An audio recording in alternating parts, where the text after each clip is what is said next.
The NFL draft wrapped up a few days ago, and as always, it provided us with a lot of stuff to talk about during the NFL offseason. And I decided I want to give my own personal thoughts on this draft. Just give a brief overview and talk about teams that I think did really good in this draft and are looking very nice heading into the season. Talk about specific picks I like. Like I said, just talk about this NFL draft and what I think about for the teams moving forward. So let me get started, and the first thing I am going to talk about is the pick that means the most to me, of course, because the Panthers held the pick. It was the first overall pick in the draft, Bryce Young. I love this pick, and I was a big CJ guy heading into this draft. When we traded for the first overall pick, I thought we were going to get CJ Stroud, and I was like that until like the final 2 weeks before the draft.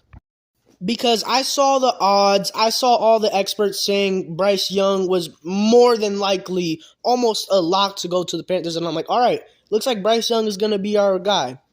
But the nerves were there. The nerves were there heading into draft night because I saw how much Will Levis had skyrocketed up the boards, and I thought, oh my God, we are going to fuck it up. But no, we drafted Bryce Young. We made the more than correct decision, and things are looking very bright for my Panthers.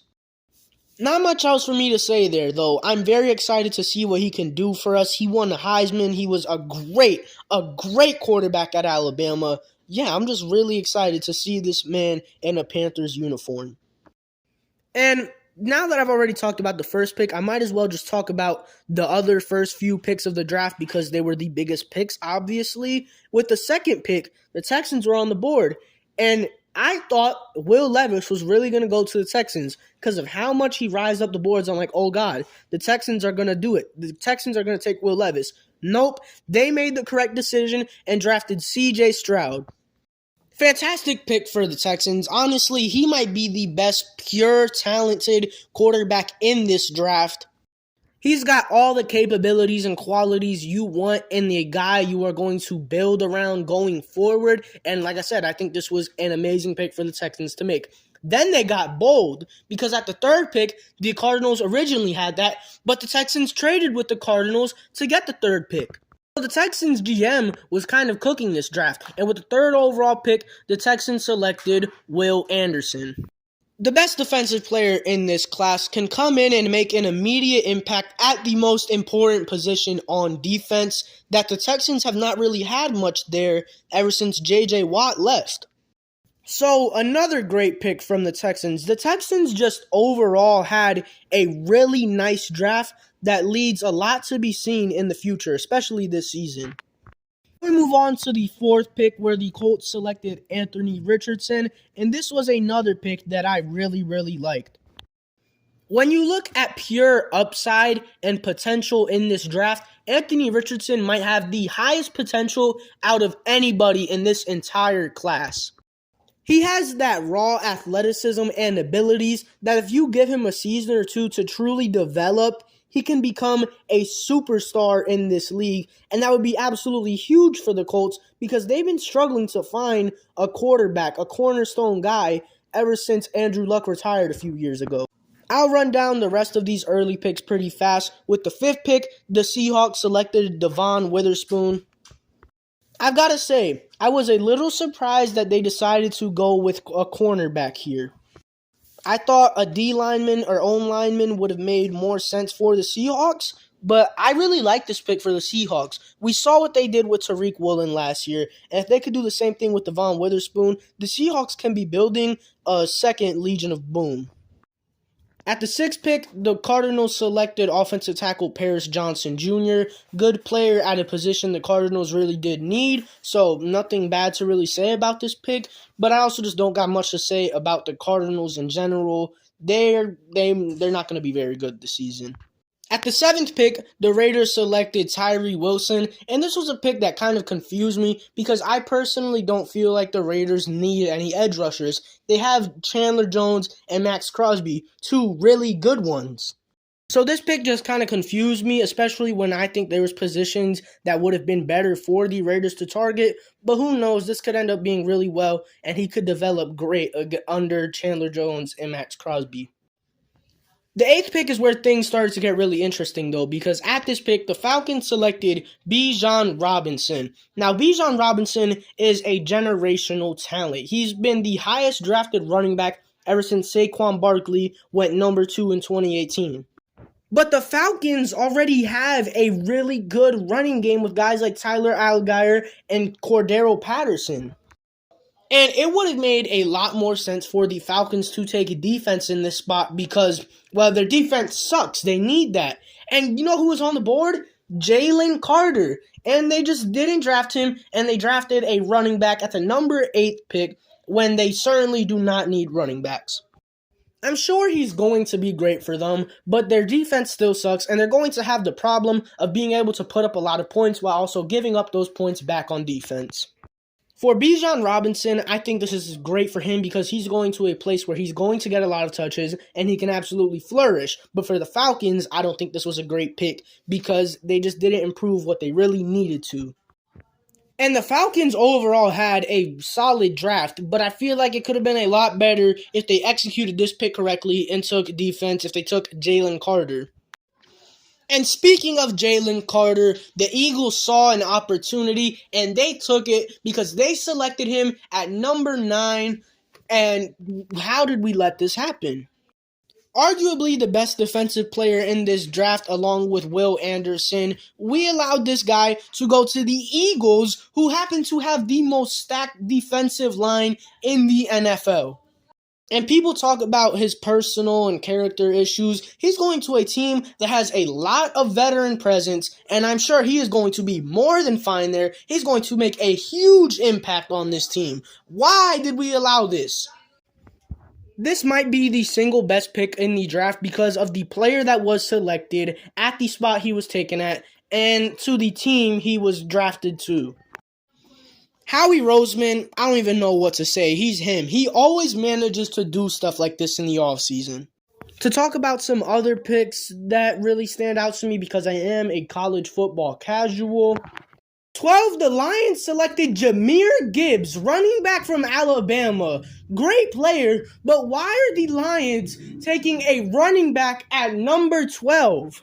It's a very perplexing pick when you look at it on paper, but when you look a little bit deeper into it, especially now since this video is a couple days after the draft, the Lions have sent away DeAndre Swift to the Eagles, and we know the Lions like to operate with that 2-back system. They did it last year with DeAndre Swift and Jamal Williams. This year it's looking like they're going to do it with David Montgomery and Jahmyr Gibbs. So now it's nowhere near as confusing as it was at first, but it still feels weird to see a team take a running back that early into the draft. They're another one of those teams that had a really solid draft, but just had one of their picks, their first-round pick, look very confusing. I'm sure it will all work out, though. Let's talk about the Packers, the pick right after the Lions, in which they selected defensive end Luke Van Ness. Why didn't they try and draft a receiver or an offensive weapon to help out with Jordan Love? Christian Watson is good, but I think you need a little bit more than that. At 17, the Patriots selected cornerback Christian Gonzalez from Oregon. Great player, but this is another one of those picks where I think there was a position that the team should have targeted more. A receiver. The Patriots should have went and gotten a weapon for Mac Jones.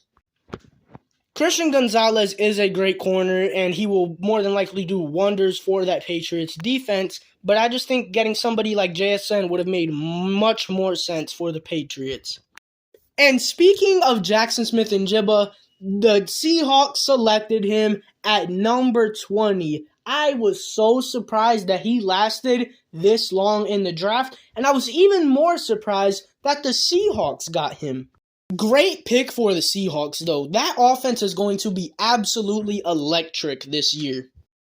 Another amazing talent that lasted a lot longer than he should have and went to an already really good team. I look at this as the Jalen Carter, but for offense of this draft. And then it seems like this pick started a little trend because the next 3 picks all saw wide receivers being taken. At 21, the Chargers selected Quentin Johnson from TCU. At 22, the Ravens selected Zay Flowers from Boston. And at 23, the Vikings selected Jordan Addison from USC. I think these were great picks for the Chargers and the Ravens. The Chargers wide receiver last room was very depleted at times with their top guys, Keenan Allen and Mike Williams, being out and injured a lot. And getting a good young receiver to add to that core makes your future brighter and also adds more depth. So if guys like Williams and Allen can't stay healthy, you've got more people to fall back on.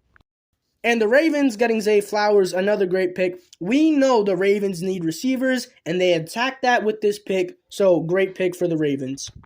The Vikings selecting Jordan Addison, though, was very, very surprising for me. They did lose Adam Thielen this offseason, so getting Addison, you get a great wide receiver, too, behind Jefferson. Get somebody to take off that pressure from Jefferson. But I thought they were going to go defense, considering how horrid their defense was last year.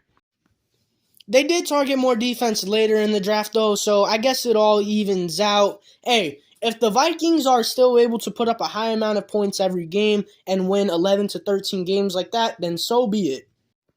At 24, the Giants selected cornerback Deonte Banks. I really like this pick for the Giants, man. I really do. I think they definitely could have improved in cornerback depth and just overall talent last year, and they certainly did that with this pick. And allow me to just talk about the Eagles again, because at number 30, the Eagles got Nolan Smith, another defensive lineman from Georgia. They have an obsession with the University of Georgia, because how? How do they get away with this? I have no idea. They are stacked. They are loaded in the front seven. It's going to be impossible to run the ball against the Eagles this season. With the first pick in the second round, the Steelers got Joey Porter Jr., a guy that I was very surprised lasted this far in the draft. Great talent from Penn State. He's staying within the state, so that's a cool thing. And the Steelers, they had a really good draft this year. One of the best out of all the teams. And then one of the biggest non-first round picks, probably the biggest, was Will Levis going to the Titans. Why did the Titans select him? I have no idea. It seems like the Titans are aiming more towards a rebuilding direction, so I guess this pick makes sense if you look at it like that. I was just still kind of surprised, though. I'm guessing they're just unsure about Malik Willis and want to bring in competition and ultimately have these two go head-to-head and compete for the starting job, and ultimately they'll determine who is going to be their guy going into the future. This is one of those picks that we're just going to have to really wait and see how it pans out. But let me tell you, for this guy to be projected to go top 5 by most people and then fall all the way down to the second round is crazy. And then one last pick from the later rounds that really surprised me was Jalen Hyatt going to the Giants. He was a third round pick number 73, and he went to the Giants. That is a really good pick for the Giants right there. And you know what's crazy? Guess what? It's a position the Giants desperately needed. Wow. Obviously, there were other standout picks in this draft, but as I said, I am a college football casual, and I do not know a lot. So, I can't speak on what I don't know. But to wrap this video up, I want to give my 5 teams that I think had the best draft this year in no order. Those 5 teams are the Eagles, the Steelers, the Seahawks, the Giants, and the Texans. That's all I got to say for this one. Just a little video to aid me back into talking about football because it has been a pretty long time. We were in that little off-season slump, but now I'm starting to miss football. I'm starting to want to talk about football again, and hopefully I can start putting out more content. That's all I got to say, though. Who do you think had the best draft this year? Yeah, that's it. Peace.